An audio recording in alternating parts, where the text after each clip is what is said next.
महान क्रिकेटपटू master blaster Sachin Tendulkar आणि विनोद कांबळी यांची जिथे हॅरी शील्ड क्रिकेट टुर्नामेंटमध्ये 664 रनांची रेकॉर्ड ब्रेक पार्टनरशिप झाली, ज्यामुळे पुढे दोघांच्या क्रिकेटिंग करिअरला वेगळीच दिशा मिळाली, त्याच मॅचमध्ये त्यांच्यानंतर पुढचा जो बॅटर पॅडअप करून बसला होता, ज्याचा नंबर कधीच आला नाही, तो होता Amol Mujumdar.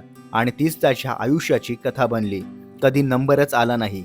Indian batting line-up इतकी स्ट्रॉंग होती की जरी त्याने डोमेस्टिक क्रिकेटमध्ये 11,000 पेक्षा जास्त रन्स केले होते, 30हून अधिक 100 केले, मुंबईसोबत रणजी ट्रॉफीचे 8 टायटल जिंकले, एक स्वतः कॅप्टन असताना तरीही टीम इंडियासाठी कधी नंबरच आला नाही.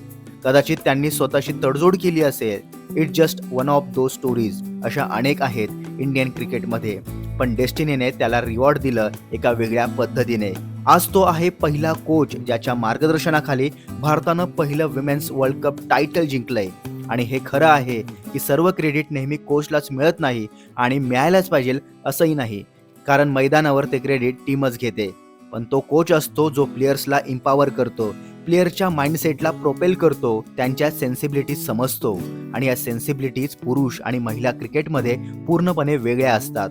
त्या मुंबईच्या सेटअपमधून या सेटअपमध्ये येऊन या मुलींकडून बेस्ट परफॉर्मन्स काढून घेणं, इंग्लंडमध्ये थोडं स्ट्रिक्ट होणं, अकाउंटेबिलिटीची मागणी करणं, टीमला बेस्ट प्लॅटफॉर्म आणि एन्व्हायरमेंट देणं, हे सगळं बिहाइंड द सीन राहून करणं, यातच एका कोचची खरी सुंदरता दडलेली असते. आणि मला याहून जास्त आनंद दुसरा नाही.